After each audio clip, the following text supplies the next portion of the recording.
Welcome, everyone. It is great to have you here in this presentation. Today we have David Goldberg. He is one of the founders of Macro and one of our co-hosts for these Macro Hacks in our first edition of NFT financialization. And I would like to hear from you, David, what we will be doing today here in this Think Like a Web3 Engineer presentation.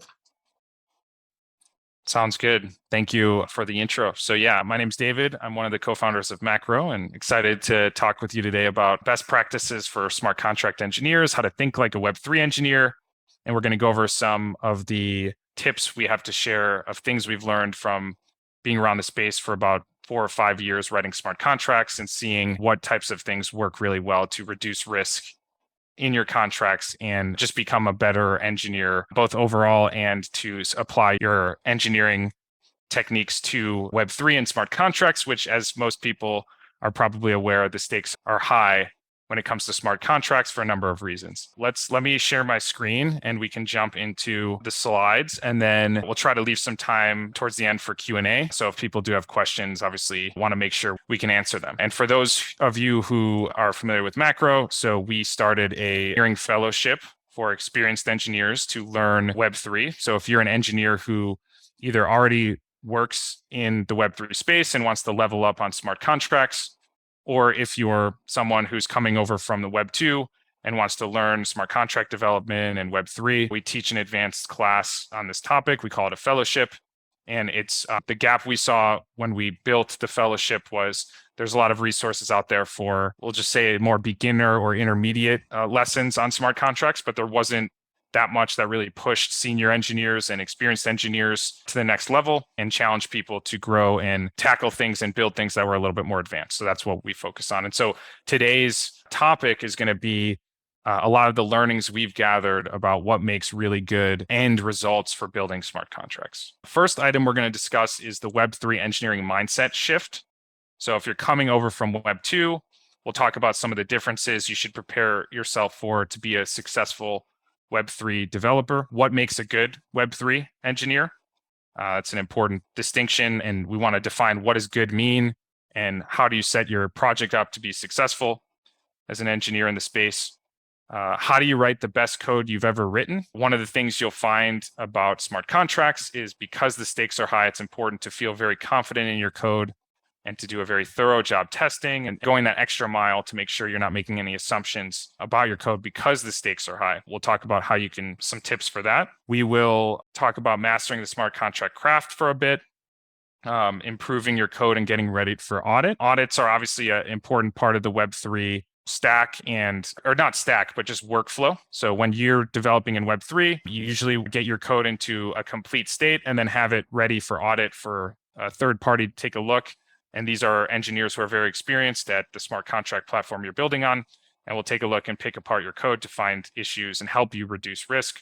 So we'll talk about how you could get ready for audit there. And then we'll leave some time for question and answers at the end. So moving into why does Web3 require a mindset shift? First, smart contracts are prone to hacks, right? They store a lot of money. And so anytime you have code that stores a lot of money, you're going to attract hackers or people who want to exploit that system. We also see hacks happen in a variety of ways. So one can be vulnerability hacks, where your code is vulnerable to some way that like an attacker, a code hacker could take advantage of your system.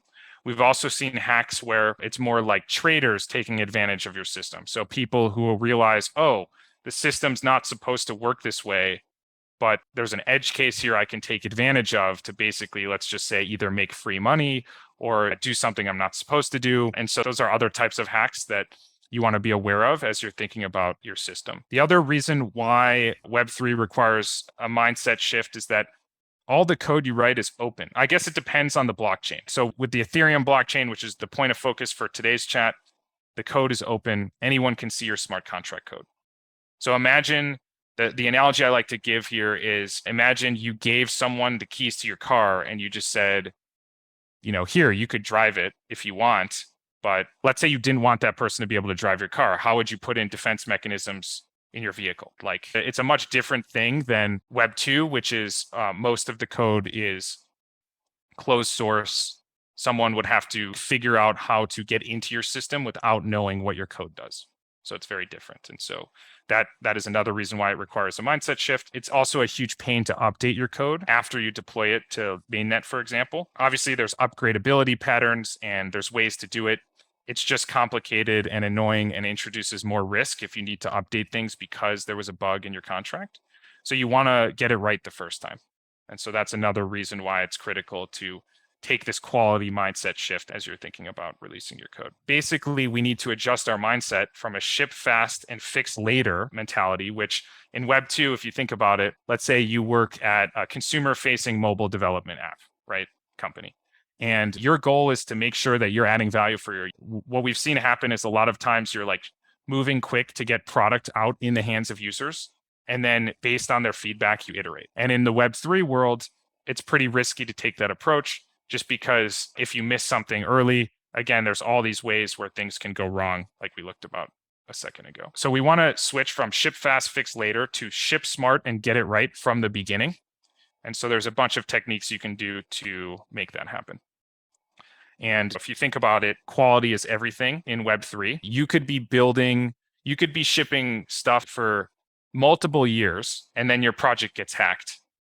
And if you didn't have the quality in place, it could undo all that progress very quickly. So you've got this like long buildup of momentum of progress, and then all it takes is like one hack and bam, all that progress is rewinded. But we've also seen projects who get hacked bounce back depending on how they deal with that and like having a plan moving forward. So again, don't want to make it like if you get hacked, your whole thing's over, that's it, everybody go home, because we've seen projects bounce back. If you make a ton of progress really quickly, that could all come undone if you get hacked. And so quality is everything. However, there is a sweet spot. And that is one of the things we try to teach developers at Macro and audit customers that we work with is there's this sweet spot where you feel like you're moving fast and you're shipping stuff fast, but you're very confident in the quality. And that is the thing to be looking to try to optimize and find. So hopefully that makes sense in terms of summarizing the mindset shift. Now let's move on to talking about what it means to be a good Web3 developer. So there is no such thing as perfect code, right? We're all human beings. Even the best engineer on the planet does make mistakes, and there's always going to be bugs in code. But the thing that makes a good Web3 developer is they're consistently able to write the best code they've written. It's hard, but it's also rewarding, right? Being a Web3 engineer is hard. That's why it's in such high demand. And that's why there's not a countless number of people who are good at writing smart contract code, but the demand is through the roof for good engineers. So by investing in your process of how to become a good Web3 developer, you create a lot of opportunity for you. You also have leverage, right? The supply of good Web3 engineers is low and it's in very high demand. So it makes you very attractive to projects. The other thing that's exciting about investing in yourself to become a good Web3 developer and writing great code is that space is very in the Web3 space. We are still in the early innings. It's greenfield. There's tons of room for innovation. There's tons of projects and companies and protocols that will exist that will become quite large that don't exist yet today. And so given that it's an open space for new ideas, it's an exciting place to emerge as a strong builder, and compensation is high, as probably many of you are already aware. So what are some specific tips to writing the best code you've ever written? So first, it's important to deeply understand the specification and intended behavior. Whenever anyone's training to become a software engineer in general, one of the first things you learn about is pseudocode, right? You plan out your code before you jump into it. In Web3, it's critically important to spend a lot of time on the spec and the intended behavior and the design of your system. And that is also critical if you're looking to be an auditor. We found that we have been doing a really good audit work where we find issues that other auditors have missed. And usually the thing we can point it back to the most is that, skip ahead here, is that you deeply understand the specification and intended behavior, and you take the proper time to make sure that's the case. And this is relevant to you as a developer as well, not just as someone who's doing audits, but a good example would be sometimes one of our developers will tell me he's in the shower and he thinks of a bug in the code. Another one of our developers told me that she was going for a run, and that's when she thought of something she needed to fix about the design of her code. And so those types of things are like, that just means that you're deeply familiar with what you're trying to build and the implementation. And when you're that familiar, that's usually, again, it's quality over speed here. So the next thing is to test your code maliciously. Like obviously everybody understands testing and software development in general is really important, but it's like a must-have to be a good Web3 engineer. And so we'll talk about some specific strategies for testing your code as well. And then understanding the known attacks and anti-patterns. And we'll talk about some things you can do there. Reduce complexity wherever possible.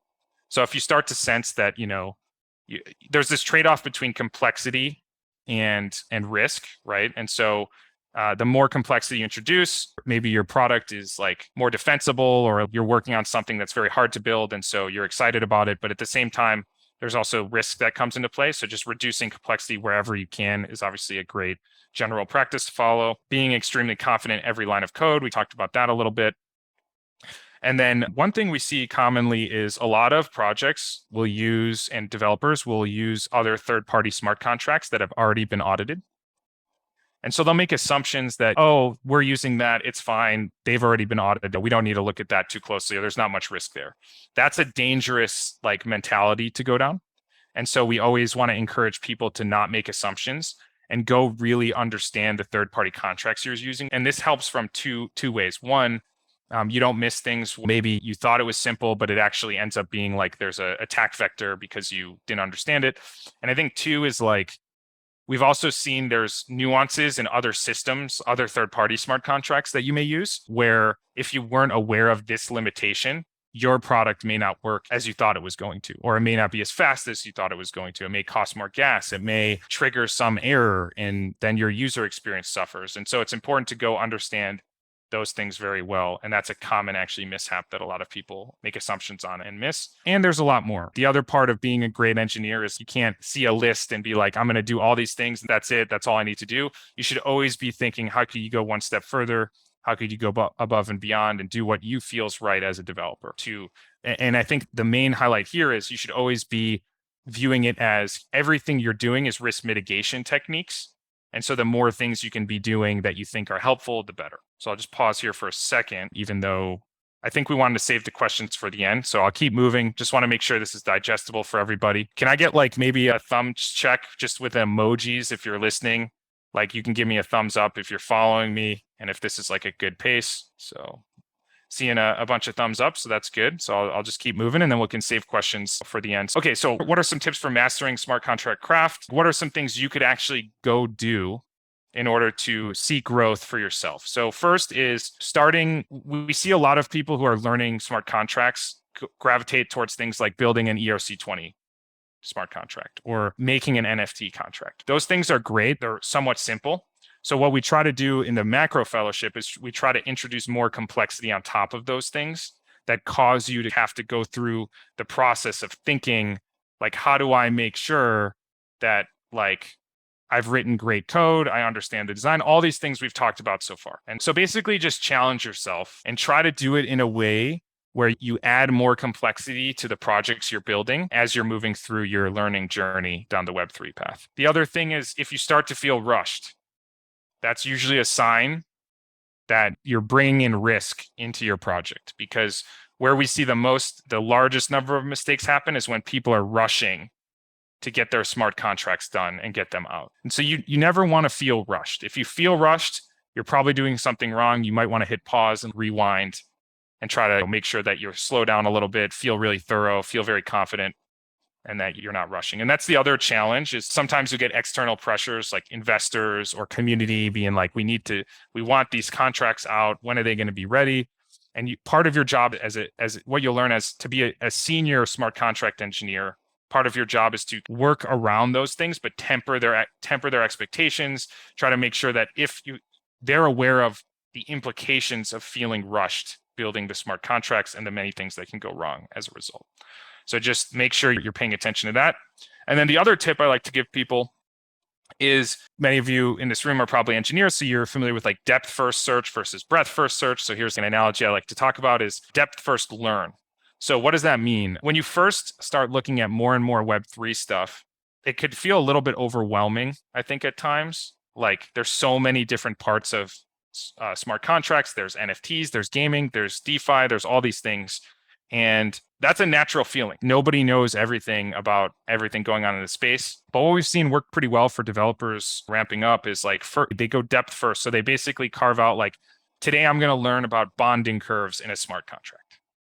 And they're just going to go extremely deep on that topic. And then next week or next 2 weeks from now or whatever, they take on understanding Aave protocol in depth. So they now understand lending markets. And those are just DeFi cases, but you can build on top of it. Another one would be like, how does a gaming app scale their system in a Web3 stack? Or you could start to think about these various use cases. And I think in order to cast a wide net of knowledge that happens over time, the more you just move into interesting different topics and go very deep on them. So that would be my general piece of advice, would be become subject matter expert on many things, but not all at once, because then you'll just overwhelm yourself. Kind of think of it as going deep on this topic, then this topic. And all of a sudden over time, you're just like a smart contract knowledge base, and you've got all these things you're very familiar with. So I think that's another helpful technique I like to give people.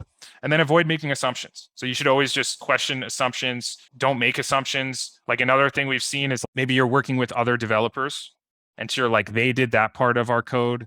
I'm just going to trust that part works. I did this part, it connects and everything. You don't want to make those assumptions. Maybe you want to take that extra step to go be curious and imagine you're like an octopus wrapping your tentacles around the code. Try to understand everything going on. And I think that will help you as well. So we've talked a little bit about audits. Most every project that like actually becomes mainstream and whatnot wants to undergo the expectations the community has is that they'll undergo smart contract audits from third party of smart contract auditors. These are people who are very senior smart contract engineers.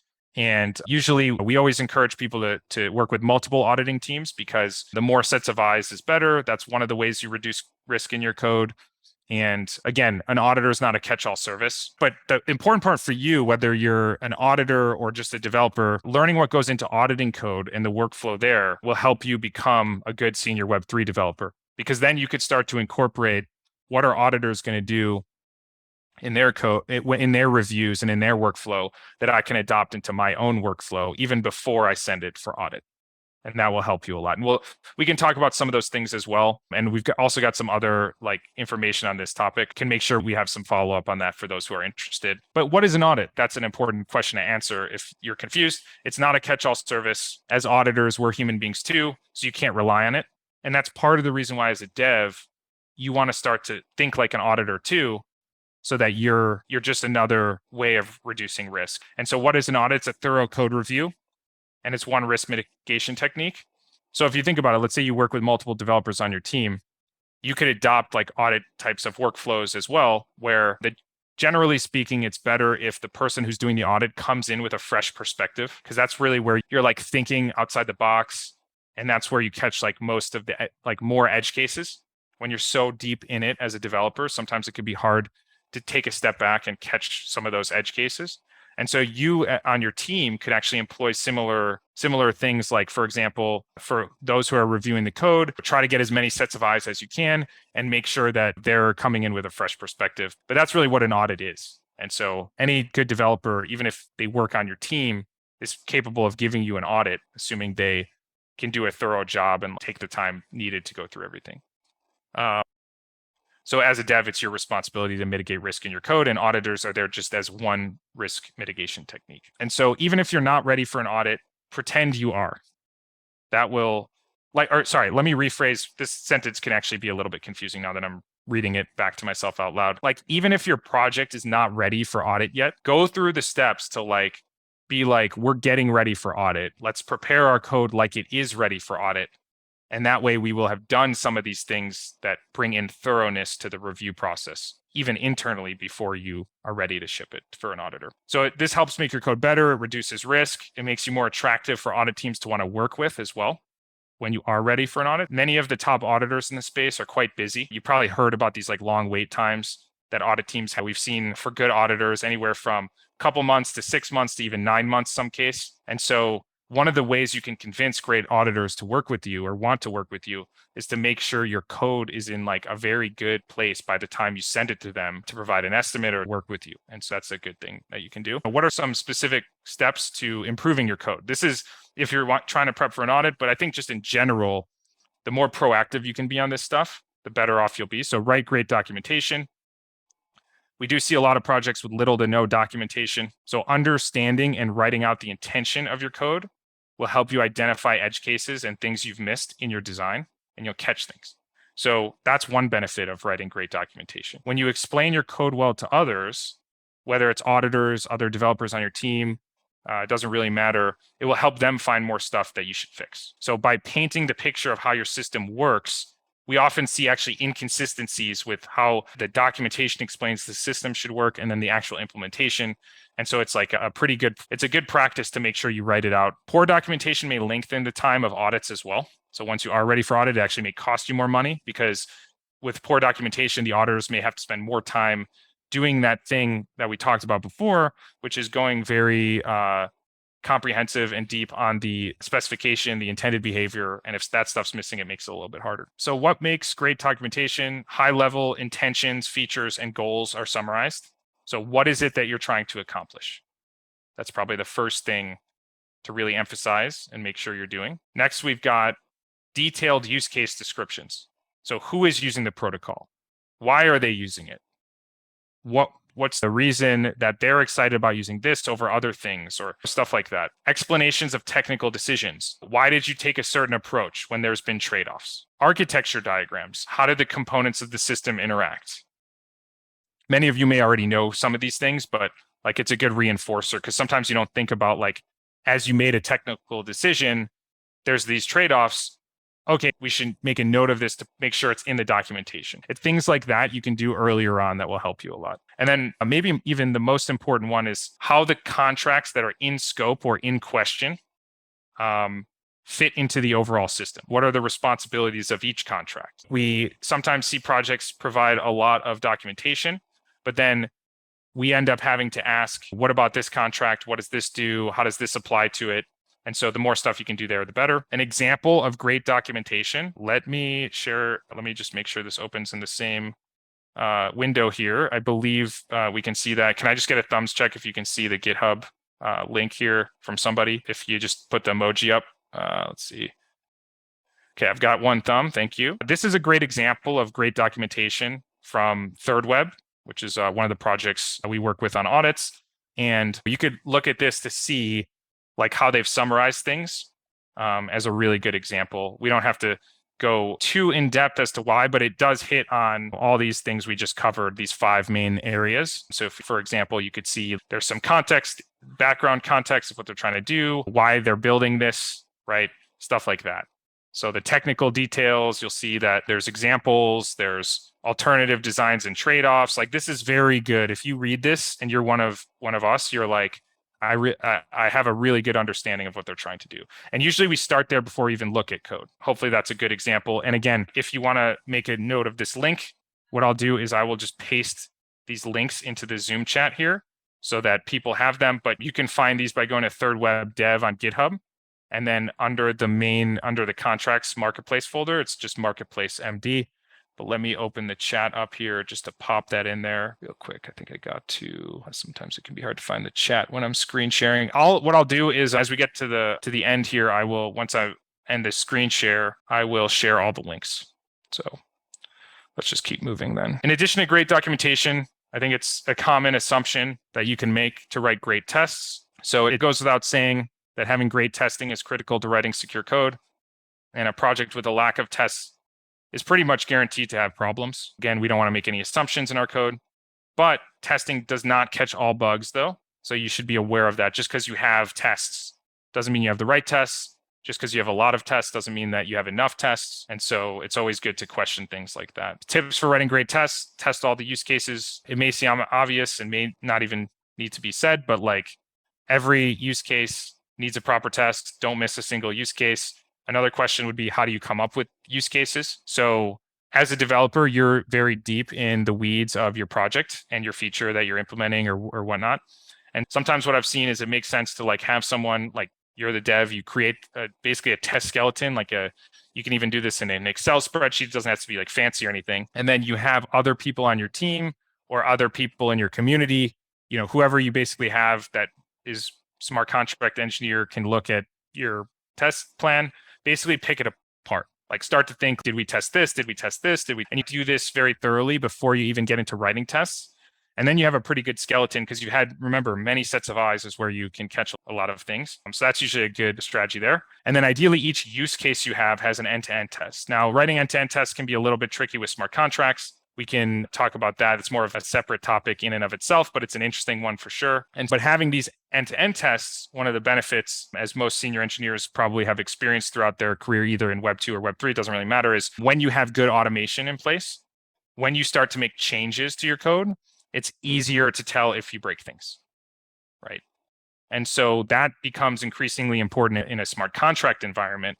And so the more end-to-end tests you have as you change your contract's API design, as you change the functions, add more stuff to it, you'll get a better sense of what breaks as you're making changes. So in addition to testing all use cases, test as many edge cases as possible. So missed edge cases are the primary reason smart contracts lose money. And it's hard to think of these by yourself. So that's kind of what I was saying before, is you get in this habit of having a test plan review with other engineers, either on your team, or if you're working solo, find some friends who are engineers, ask them for a review, stuff like that. That'll make a big difference. You can also introduce fuzz testing.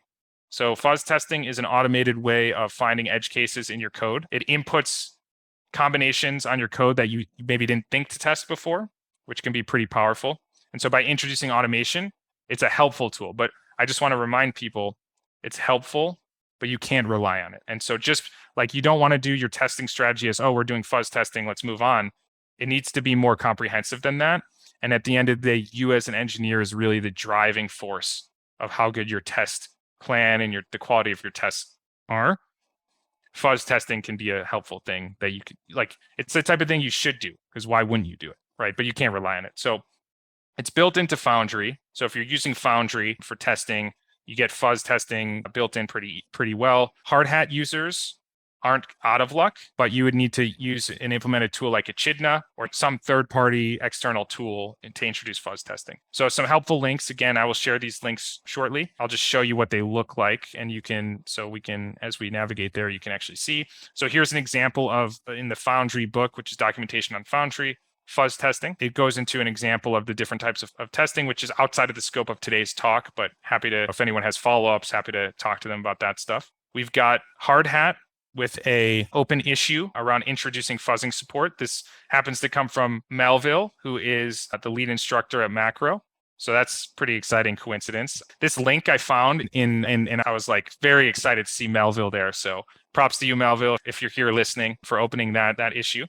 And then you also have Echidna, which is a tool that you can use to do fuzz testing in your hard hat environment. You can just find that in GitHub critic, spelled CRYTIC/Echidna. Again, I'll share the links as we get to the end of the presentation here. So let's jump back into the flow. I know we'll try to move through all this and leave some time for questions. So active high test coverage. So test coverage is a decent measurement of the health of your test suite. Now, just because you have high test coverage doesn't mean you have the right test cases. And so it's also important to not assume because we have high test coverage, we're good to go. But low test coverage definitely means you don't have enough tests, right? So that's a good indicator. With high test coverage, you might have enough tests, but again, you may not have the right test cases. You want to aim for 100% test coverage for smart contracts, but this won't save you, so you should be aware of that. And you should be skeptical about it, but it should be there. We found bugs in projects that they had 100% test coverage. It can happen. Solidity coverage is a tool that helps you measure your code coverage percentages in a hard hat project. Foundry users are currently out of luck, but may have superior mutation testing coming in the future. And we'll look at what that is in a second. But you can use some of those tools to, measure your code coverage. So let's go take a look at these real quick. So if you go to sc-forks/solidity-coverage, you will find documentation on how to use Solidity coverage to measure code coverage in your hard hat project. So that is a helpful link. And then Foundry, there's an open issue to add mutation testing. So not only will mutation testing look at the code coverage, which just is an indicator of what percentage of the code you've tested. Mutation testing is designed to also tell you the quality of your test, so it can be pretty powerful, but it doesn't exist quite yet in an implementation. And so just something to keep an eye on in terms of Foundry. And you'll probably also notice that there's a few discrepancies between Foundry and Hardhat.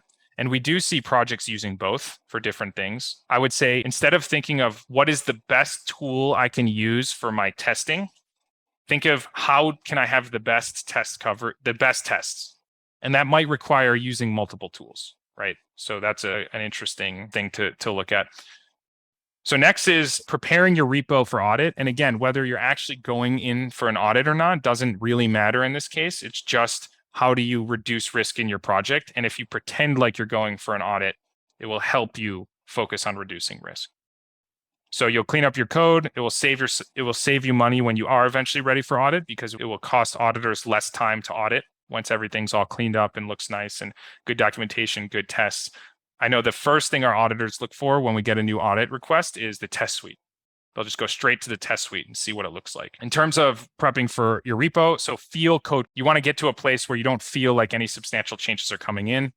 Changes are going to be inevitable, but getting to a version where you put all that groundwork in ahead of time to think about the design, the implementation, how your system should work, so that you feel good about it and don't have to make more changes can help.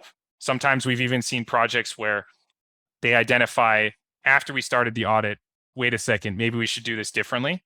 And then they make a bunch of substantial changes. We have to go back and re-audit it. So it's more expensive for them. It takes longer.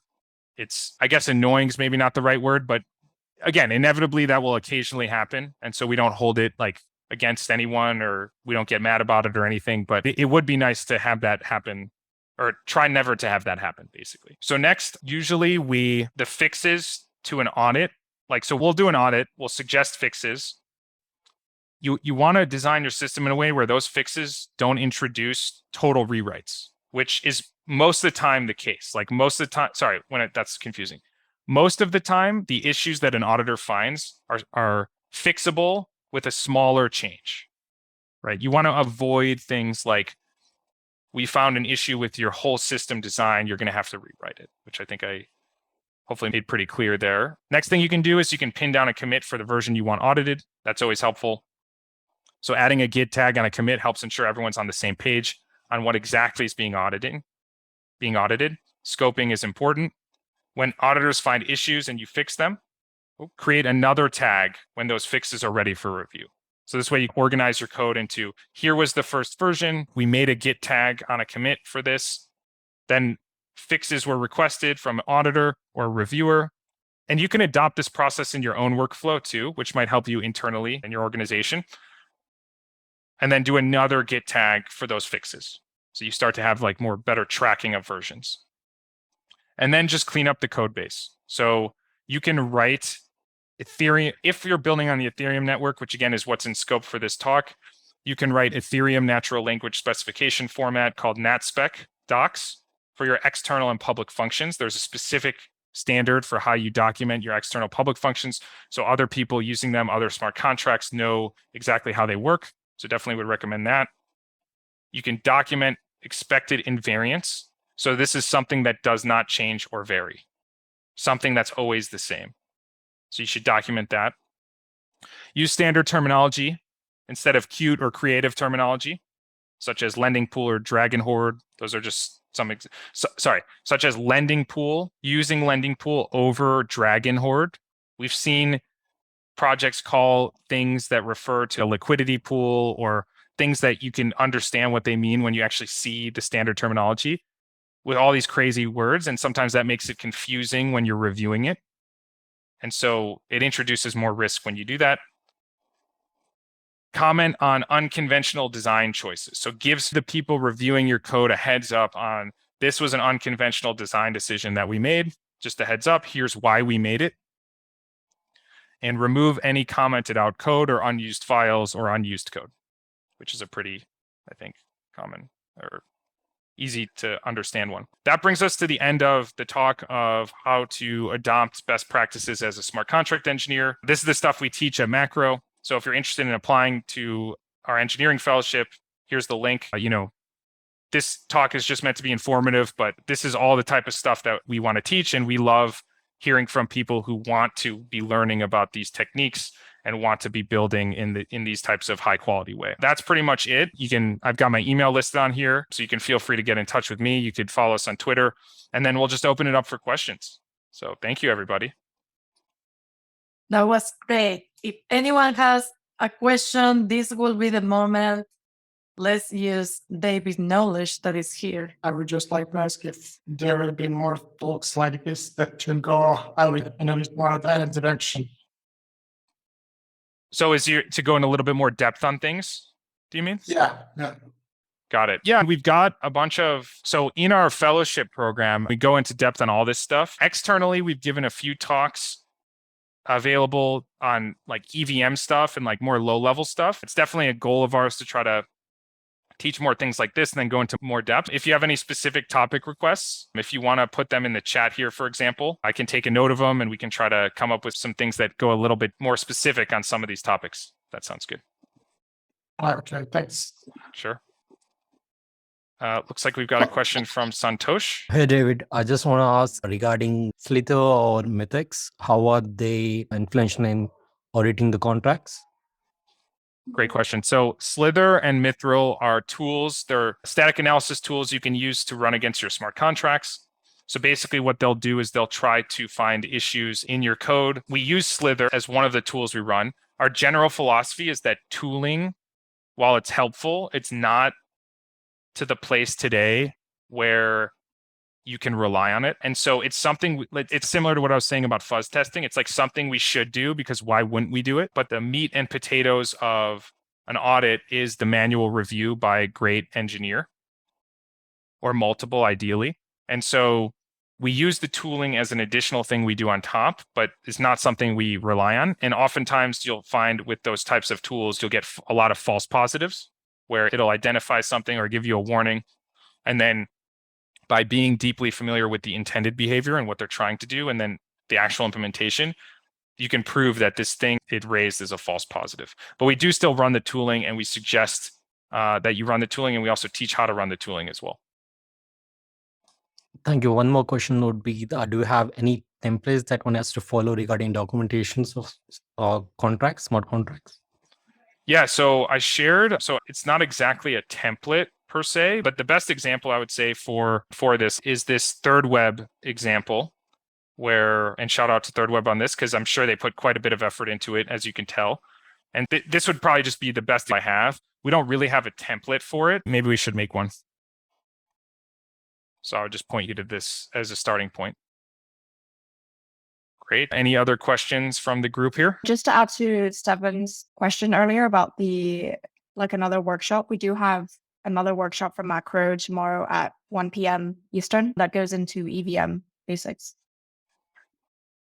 And I would say we have a pretty active Discord, and the whole Macro culture is geared around learning and helping people. And a lot of people will ask specific things like, if you were to ask, hey, do you have more stuff like this? Maybe someone else has something they can point you to. Our goal is obviously to come out with more stuff like this. We also have a site called Teach Yourself Web3. So if you go to teachyourselfweb3.com, we've got some resources there as well. I can't relate to exactly if it goes deeper on some of these items I brought up. But overall, I think that could be a good place to start. And then obviously you could feel free to get in touch with us and myself, and we can follow up with some more resources on it. This has been a great presentation. Thank you so much, David. Any extra resources and links, we will be sharing them on our Discord for the hackathon. And if you want more information and to be more in contact, you can always go to Macro DAO Discord and, of course, sign into the fellowship. Awesome. Thank you. Thanks everybody for your time. And hopefully it was helpful information. I could see how it might feel a little overwhelming. There's a lot there, right? Just a lot of things you could be doing. At the same time, we'll make sure we share the slides as a follow-up so you can follow through in there. And just remember, it's just practice, right? It's just getting reps up and just continuing to think through how to do this over and over again as you take on more smart contract work. And that's really the best way to learn this stuff, is just by doing. And that's what our philosophy is at Macro, is just, we think that you'll get the furthest along in the shortest period of time if your learning revolves around building and building things that introduces more and more complex as you move through your journey.